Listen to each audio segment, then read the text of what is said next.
আহমাদুহু ওয়া নুসাল্লি আলা রাসূলিহিল কারীম, আম্মা বা'দ। সবাই কেমন আছো? আলহামদুলিল্লাহ, আল্লাহ ভালো রাখছেন। আজকে গুরুত্বপূর্ণ একটা কথা আমরা বলবো, সেটা হলো, এটা বর্তমান না, বিশেষ করে গত কয়েকদিন আগেও বাংলাদেশে একাধারে কয়েকবার ভূমিকম্প হয়ে গেছে এবং 10 জন মারাও গেছে, কিছু বিল্ডিং ফেটে গেছে, বসুন্ধরা মাদ্রাসার বিশাল মিনার ভেঙে পড়ে গেছে। আচ্ছা, এরকম অনেক ঘটনা ঘটছে।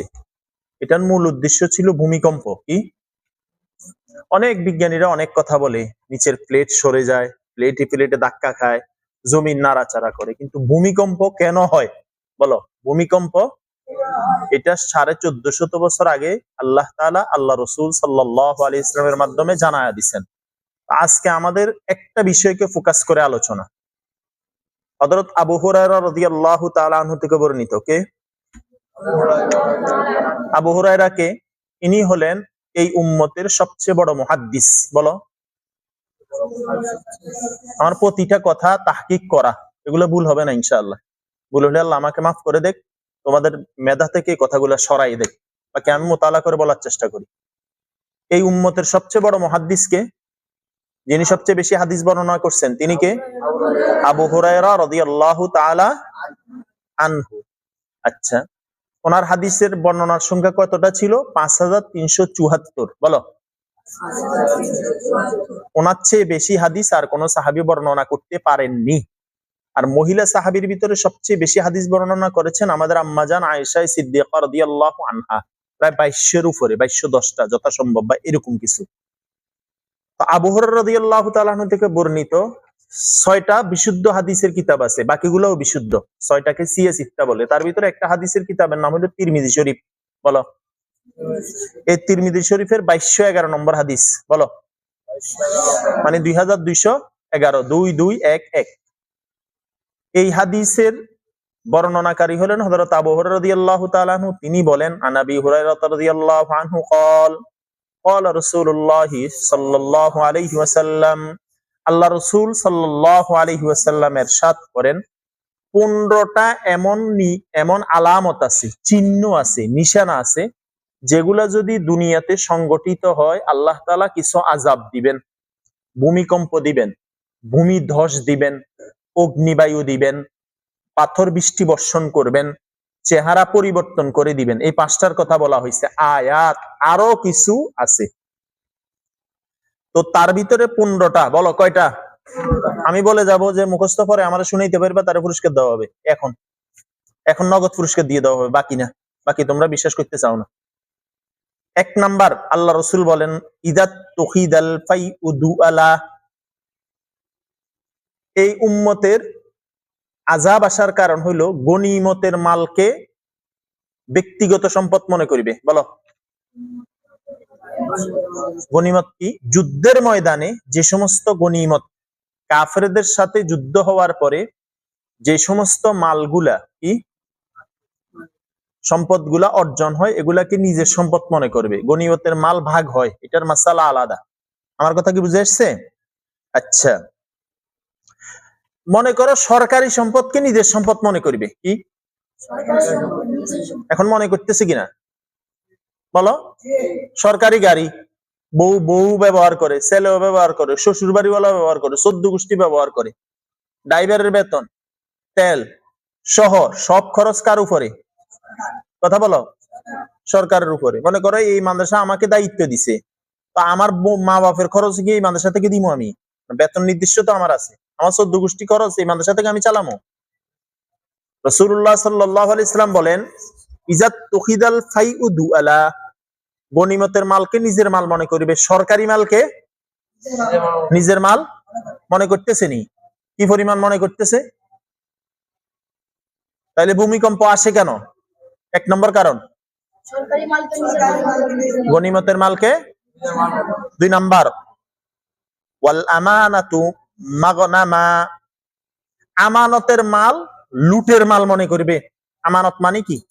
তোমার কাছে আমি 1000 টাকা আমানত রাখলাম, কি তুমি মনে করছো এটা আমি আমার নিজের সম্পদ, তুমি আমানতের মালকে আমানত মনে না করে নিজের মতো করে ব্যবহার করে ফেললা। ভূমিকম্প আসার এটাও একটা কারণ, আযাব আসার এটাও একটা। কথা বলো, তাহলে প্রথম নম্বর কি? 2 নম্বর লুটের মাল মনে করা। লুট মানে ডাকাতি করে আনছে, ডাকাইতেরা নিজে ডাকাতি করার পরে মালটা কার মনে করে? এরকম আমানতের মালকেও কি মনে করবে? 3 নাম্বার ওয়াজ-যাকাতু মাগরামা। যাকাত আছে না, যাকাত ইসলামের 5 বিধান থেকে একটা বড় বড় বিধান, 5টা স্তম্ভ থেকে একটা স্তম্ভ। এই যাকাতকে জরিমানা মনে করবে। কি মনে করবে? মনে করতেছেনি? আচ্ছা, আমাদের সমাজে নামাজি বেশি না যাকাত দাতা বেশি? বলো। অথচ আল্লাহ তাআলা এই যাকাতের কথা 32 বার কোরআনে কারিমে বলছেন। কতবার বলছেন? আকিমুস সালাহ ওয়া আতুজ যাকাত। যাকাতকে জরিমানা মনে করবে। যাকাতকে কি মনে করবে? যাকাত হিসাব করে দেয় না, মনে করে এটা আমার অর্থ, আমি ইনকাম করছি, আমি লাখে 2,500 টাকা কেন দিব, 40 ভাগের 1 ভাগ কেন দিব? এজন্য ম্যাক্সিমাম মানুষ যাকাত আদায় করে না। আর যাকাত আদায় করলেও লামসাম দেয়, কিছু দিয়ে দেয়, সিরা কাপড়। ওই যে বিভিন্ন দোকানে লেখা থাকে এখানে কিসের যাকাতের কাপড় শাড়ি পাওয়া যায়। যাকাতের কাপড় শাড়ি আবার কি? যাকাতকে জরিমানা মনে করবে। এই জাতি যাকাতকে জরিমানা মনে করতেছে কিনা বলো? যাকাত দিতেছে নি? দিতেছে না। দিতেছে কিভাবে? হিসাব নাই, কিতাব নাই, এভাবে দিয়ে দিচ্ছে। এটাও কি বলো? হ্যাঁ, ভূমিকম্প, ভূমিধস হওয়ার কারণ, এটা কিয়ামতের আলামত। এরপরে ওয়াতুল্লিমা লিগাইরিদ্দিন, ধর্ম বিবর্জিত শিক্ষার প্রচলন হবে। তার মানে কি? হাজার হাজার স্কুল আছে, হাজার হাজার কলেজ আছে, ভার্সিটি আছে, সেখানে ধর্মীয় শিক্ষা নাই। কি কইছি গো? মাস্টার সোনাস এত হাই কোয়ালিটির মুসলমান শিক্ষক, সে কালিমা তুই বা জানে না।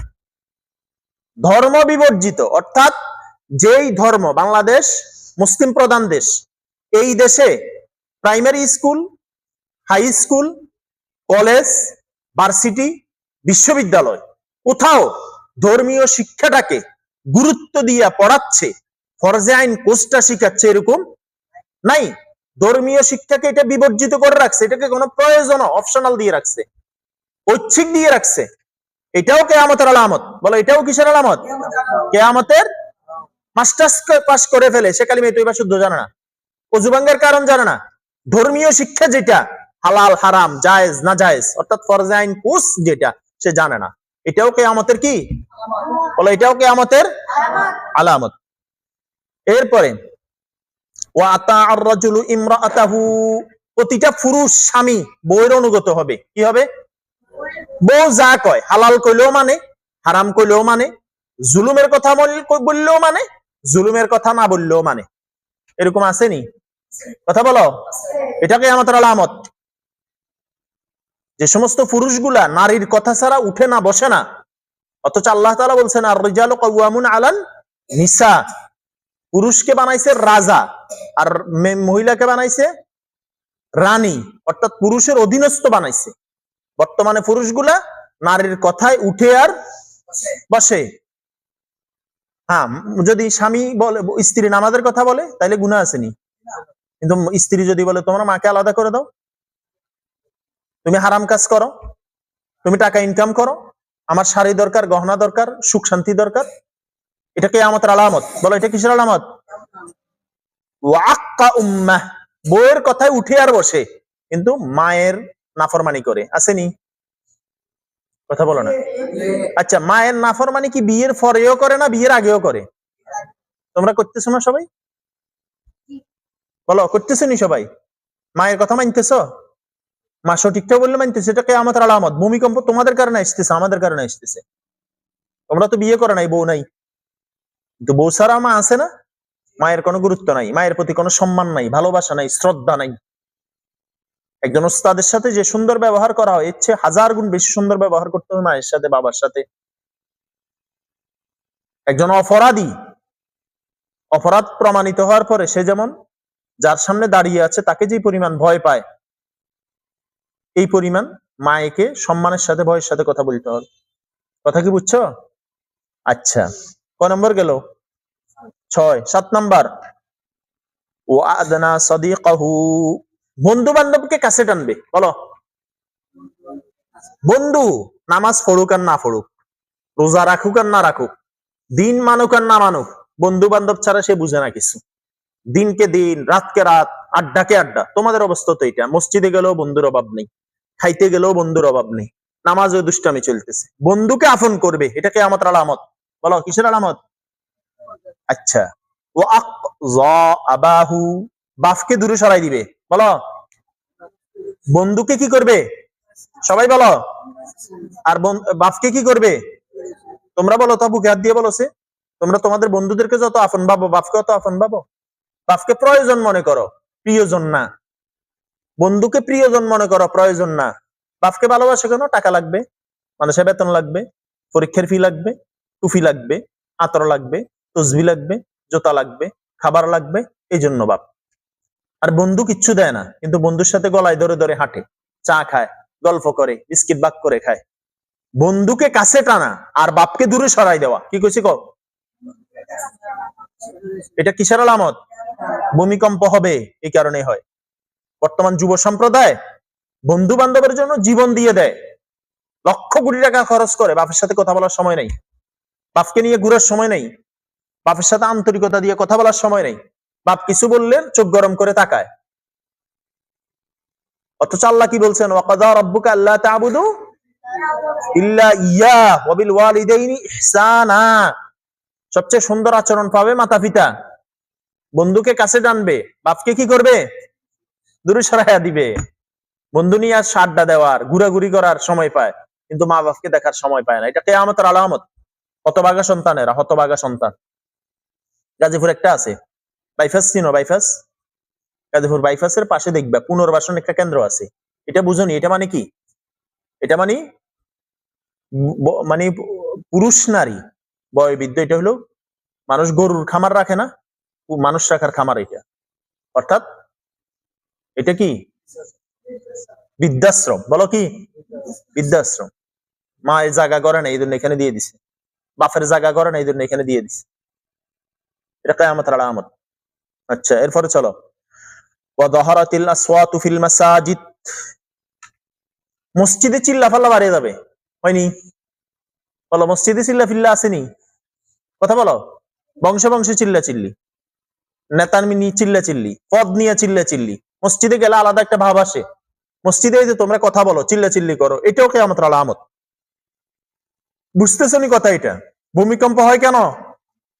মসজিদে চিল্লা চিল্লি করে, এই জন্য। ক্ষমতার মোহ চলে মসজিদে, চিল্লা চিল্লি মসজিদে, ইমামের সাথে চিল্লা চিল্লি, মুয়াজ্জিনের সাথে চিল্লা চিল্লি, মুসল্লির সাথে চিল্লা চিল্লি, নিজের বাহাদুরি প্রভাব খাটায় মসজিদে গিয়া। এটা কিয়ামতের আলামত। এটা কিসের আলামত বলো? ভূমিকম্প হওয়ার কারণ। এরপরে ওয়াসাদাল কাবিলাতা ফাসিকুহুম, সবচেয়ে জালেম হারামি, সবচেয়ে কি হারামি সে হবে বংশের নেতা। কিসের নেতা বলো? ফাসেক কাকে বলে? ফাসেক বলে যে প্রকাশ্যে কবিরা গুনাহ করে তাকে ফাসেক বলে, প্রকাশ্যে দাড়ি কাটে সে ফাসেক, প্রকাশ্যে মিথ্যা কথা বলে সে ফাসেক, প্রকাশ্যে বেপরদা করে সে ফাসেক, প্রকাশ্যে নামাজ ছাড়ে সে ফাসেক, প্রকাশ্যে জানা করে সে ফাসেক, প্রকাশ্যে নেশা করে সে ফাসেক। আর বংশের নেতা বানাই দে যে সবচেয়ে বড় হারামি, তারে এরে বানাই দে, এরে বানাই দিলে সমাজ ঠিক থাকবো, এরা সবাই ডরাইবো। ঠিক নি কথা? এটা এটা কিসের আলামত বলো? কিয়ামতের। আর হারামিটা যত বড় লোক হোক, সে যদি হারামি হয় তার নেতা বানাই দে, বংশের অধিপতি বানাই দে। আর যদি গরিব ভালো মানুষ হয় তার কোনো মূল্যায়ন দেয় না। এটা কিয়ামতের আলামত। এরপরে ওয়াকানা জাইমুল কওমি আরযালুহুম, নিকৃষ্ট লোক। কি লোক? সবচেয়ে পাপাজারি, নিকৃষ্ট খারাপ লোকটা সমাজের অধিপতি হবে। বলো, মেম্বার হয়ে যাবে, চেয়ারম্যান হয়ে যাবে, এমপি হয়ে যাব, মন্ত্রী হয়ে যাবে। ঠিক নি? হইতেছে নি? কথা বলো না। সমাজের নিকৃষ্ট লোকটা কি হবে? সমাজের অধিপতি হবে, রাষ্ট্রের দায়িত্ব পাবে, আসনের দায়িত্ব পাবে। এটা কিয়ামতের আলামত। এরপরে ওয়া উকরিমার রাজুলু মাখাফাতা শাররিহি, একজন আরেকজনকে সম্মান করবে তার ভয়ে। সালাম দেয় নাই, এতে সালাম দেয় নাই, কারফলা দেয়, লিখি রাখো, পরে ওর নামে মামলা করে দে। ডরে ডরে ভয়ে তারা সম্মান করে। কিসে? কুত্তার আমরা খুব সম্মান করি না? আসসালামু আলাইকুম। কুত্তার সম্মান দেয় মানুষ না? কুত্তারে ডরায় কি থেকে? বাঁচার জন্য। এরকম কিছু সমাজের এরকম হারামি কিছু থাকবে যাদেরকে মানুষ ভয় পাবে তার অনিষ্টতা থেকে বাঁচার জন্য, সেজন্য খারাপ কাজ করতে না পারে, সেজন্য তার কোনো দিক দিয়ে বাজাই দিতে না পারে, এই জন্য তারা ভয় পাবে। আল্লাহর জন্য মহাব্বতে তাকে ভয় করবে এরকম না। বুঝছো নি কথা? এটা বুঝছো নি? এটা কে কে বুঝলা? হ্যাঁ, এরকম আমরা এখানে আসলে কিছু আসলে আমরা এরকম সম্মান দেই ডরে ডরে, হারামি যেন আমাকে কষ্ট দিতে না পারে। বিভিন্ন জায়গায় এরকম অবস্থা আছে। আল্লাহ হেফাজত করুক, সবাই বলো আমিন। এরপর একটা শুনো, ওয়াজাহরাতিল কায়নাত ওয়াল মাআজিব, দেশে গায়িকার সংখ্যা বাড়বে। ফাইটটা যায়, বুক ফাইটটা যায়, বাইটছিল না? কথা বলো না? হ্যাঁ, গায়িকার সংখ্যা কি? নর্তকী, নাচনেওয়ালি বাড়বে, আসেনি? এখন তো ঘরে ঘরে নাচনেওয়ালি, ঘরে ঘরে নাচে, ঘরে ঘরে নাচনেওয়ালি তৈরি হয়েছে না? গায়ে হলুদের নাম দিয়ে মাও নাচে, মাইয়াও নাচে, ফাফও নাচে, ছেলেও নাচে, সবাই নাচের উপরে আছে। গান বাদ্য বাড়বে, বাদ্যযন্ত্র বাড়বে। কি কইছি? চারটে কথা।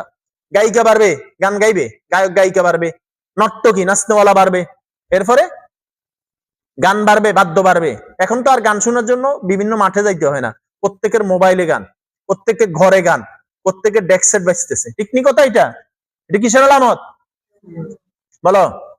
অনেকে গায়িকারে খুব ভালোবাসে কিন্তু গায়িকারে বিয়ে করে না, নায়িকারে খুব ভালোবাসে কিন্তু বিয়ে করে না, নর্তকীরে খুব পছন্দ করে, নর্তকীর নাচ খুব পছন্দ, তারা যদি বলো যে তুমি তো এতক্ষণ তার ড্যান্স দেখলা, এরে বিয়ে করবা, কয় এত এত এত বদমাশ কি বিয়ে করবো না।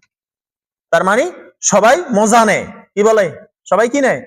আর বাদ্যযন্ত্র, তাল, ডেক সেটের বাজ, গানের বাজ, বাদ্যযন্ত্র বাড়বে। এটা কিয়ামতের আলামত। এটা বাইতে বাইতে এখন মসজিদে ঢুকছে, মসজিদেও বাস গান লাগাই দিছে, বেচারা নামাজে দাঁড়াইছে, হিন্দি গান চলতেছে। ঠিক নি কথা? এটা কিয়ামতের আলামত। বলে এটা কিসের আলামত? আর কথা বলে না। এরপরে 14 নম্বর, ওয়াশরিবাতুল খুমুর, মদ পান করা হবে, মদের নাম পাল্টাই দেওয়া হবে, মদের নাম হবে সুদা পানীয়। কি নাম বলো না? ড্রিঙ্কস। কি নাম হবে? ড্রিঙ্কস। ছেলেটার কোনো দোষ নাই, সামান্য একটু ড্রিঙ্কস করে, বলো না, সামান্য একটু কি করে, মানে সে বোরে মা ডাকি দেয়। এটা খাওয়ার পরে মাথা ঠিক থাকে না, ঠিক থাকে? এটা কিয়ামতের আলামত। ভূমিকম্প এই জন্য হয়। বাংলাদেশে মদের লাইসেন্স সরকারি ভাবে দেওয়া, নাউজুবিল্লাহ বলো। বড় বড় রেস্টুরেন্ট গুলাতে, বড় বড় হোটেল গুলাতে নেতাদের জন্য নর্তকী থাকে, গায়িকা থাকে, বাদ্যযন্ত্র থাকে, এরপরে মদ থাকে, পরিবেশন করে নারীরা, মদ খায়, বেচারা নাচে। আবার সরকার এই বেড়া সকালে গিয়া ওই অন্যরে কি সার্টিফিকেট দে, চরিত্রের সার্টিফিকেট দে। তুই বেড়া নিজের তো চরিত্র ঠিক নেই, তুই কি চরিত্রের সার্টিফিকেট দিবি? বুঝতেছো কথা?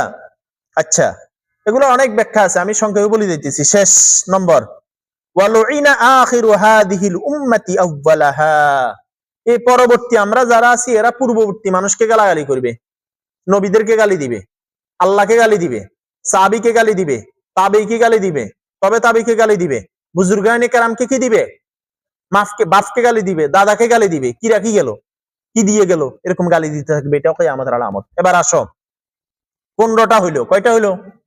15টা। বলো, এই 15টা আলামত যখন হবে তখন কি হবে? এগুলো কিয়ামতের আলামত। সাথে সাথে কি হবে? ফালিয়ার তাকিবু, তখন অপেক্ষা করো। কি করো? ইনদা যালিকা রিহান হামরা, অগ্নিবায়ু, গরম বাতাস বের হবে। কি বের হবে? এখন বাতাস যেটা বাইরে এটা ঠান্ডা না গরম? ঠান্ডা, কিন্তু তখন অগ্নিবায়ু, আগুনের মতো গরম হবে, চেহারা ঝলসাই দিবে, শরীর ঝলসাই দিবে। এরপরে ওয়াজালজালাতান, ভূমিধস হবে। বলো কি হবে? ভূমিধস বুঝো? ভূমিধস মানে কি? অটোমেটিক, আল্লাহ মাফ করুক, বিল্ডিংটা নিচের দিকে মাটির দিকে ঢুকে গেছে, এটারে ভূমিধস বলে। হঠাৎ রাস্তা নিচের দিকে চলে গেছে, এটারে ভূমিধস বলে। চোরাবালি আছে না, চোরাবালি, এরকম ভূমিধস নিচের দিকে চলে যাবে। এরপরে ওয়াখাসফান, ভূমিকম্প হবে। কি হবে? ভূমিকম্প বুঝো? নাচানাচি করবে, বিল্ডিং ফাটিয়ে যাবে, বারবার হবে, বারবার হবে, বারবার হবে, হইতেছিনি বারবার। এরপরে ওয়ামাসখান, চেহারা বিকৃতি হবে, মানুষের চেহারা শুকরের চেহারা হয়ে যাবে। নাউজুবিল্লাহ বললা না? বানরের চেহারা হয়ে যাবে, মানুষের চেহারা তখন আর মানুষের চেহারা থাকবে না, চেহারা বিকৃতি ঘটবে। কিয়ামতের আগে এটা হবে, হচ্ছে। ভূমিধস হচ্ছে বিভিন্ন জায়গায়, ভূমিকম্প হচ্ছে বিভিন্ন জায়গায়, হঠাৎ অগ্নিশিখা বের হচ্ছে বিভিন্ন জায়গায়, চেহারা বিকৃতি হইতেছে, হবে। রসুল বলছেন তো, তাই না? এরপরে ওয়াকাসফান, আসমান থেকে পাথর বৃষ্টি বর্ষণ করা হবে। কি বৃষ্টি? সবাই বলে না? তাহলে এই 15টা আলামত গেলে আল্লাহ রসুল 5টা শাস্তির কথা বলছেন। 1 নাম্বার অগ্নিবায়ু, 2 নম্বর ভূমিধস, 3 নম্বর ভূমিকম্প, 4 নম্বর পাথর বৃষ্টি, 5 নম্বর চেহারা বিকৃতি। এরপর রাসূল কি বলেন? ও আয়াতিন, এরকম অনেকগুলা নিশানা আছে, আযাব আসবে। কেমন করে আসবে? তাতাতাবাউ কানিজামিন বালিন উতিয়া সিলকুহু ফাতাতাবা। এই শাস্তিগুলা কেমনে আসবে, কিভাবে আসবে? রাসূল একটা উদাহরণ দিচ্ছে। মনে করো এটা তাসবিহ, কি বলো, তাসবিহ আছে না? তাহলে রাসূলের যুগে তাসবিহ ছিল, নাইলে রাসূল উদাহরণ দিলেন কা? এই তাসবিহটা যদি ছিঁড়ে যায়, বলো, এখন যদি এখান থেকে ছিঁড়ে দেওয়া হয়, আমি ছিঁড়ি বুঝাইতাম, কিন্তু লস তো আমার ওই জন্য ছিঁড়তেছি না। এটা ছিঁড়ার পরে এগুলো ফুটতে কতক্ষণ লাগবে? একটার পর একটা। সবাই বলো না, বুঝো না কথাটা? মনে করো এখান দিয়ে কাটি দিলা, তাহলে আবার এই দানাগুলো কতক্ষণ থেকে কতক্ষণ ফুটবে? সাথে সাথে ফুটতে থাকবে না? আল্লাহ রাসূল বলেন এই যে এই আযাবগুলোর কথা বলা হইলো, এগুলো একটার পর একটা, একটার পর একটা, একটার পর একটা, সাথে সাথে আরো কত প্রকারের রোগ বালাই একটার পর একটা আসতে থাকবে। কিভাবে আসবে? এই যে তসবির দানা, তসবিটা যখন ছিঁড়ে যায় একটার পর একটা তসবির দানা পড়তে থাকে, তদ্রুপ ভাবে এরকম আল্লাহর পক্ষ থেকে আযাব আসতে থাকবে। নাউযুবিল্লাহি মিন যালিক। তাহলে ভূমিকম্প থেকে বাঁচতে গেলে কি করতে হবে? গান বাদ্য বন্ধ করতে হবে, ঢোল তবলা বন্ধ করতে হবে, নর্তকী গায়িকা বন্ধ করতে হবে, যাকাত ঠিকভাবে আদায় করতে হবে, ওজনে কম দেওয়া যাবে না, অপকর্ম করা যাবে না, মাতা পিতার বিরুদ্ধাচরণ করা, কথা বলো না, মদ হালাল করা যাবে না, মদ খাওয়া, কথা বলো, আমানতের খেয়ানত করা যাবে না, গনিমতের মালকে গনিমতের মাল মনে করতে হবে। এরপরে মসজিদে উচ্চ আওয়াজে কথা বলা যাবে না। এরপরে বংশের নেতা কোনো হারামিকে বানানো যাবে না, সমাজের নেতা কোনো নিকৃষ্ট মানুষকে বানানো যাবে না। কথা বুঝে এসছে? এই 15টা আযাব, এই 15টা যখন আলামত পাওয়া যায়, এখন আলামত গুলো আসেনি, 15টা বাইরেছেনি, কথা বলো। কিয়ামতের ছোট ছোট সব আলামত বের হয়ে গেছে, সব আলামত বেরিয়ে গেছে। আরেকদিন বড় আলামত শোনাবো ইনশাআল্লাহ তোমাদেরকে। আল্লাহ তাআলা আমাকে আমাদের সবাইকে সঠিক কথাগুলো বুঝে আমল করার তৌফিক দেন। আসসালামু আলাইকুম ওয়া রাহমাতুল্লাহ।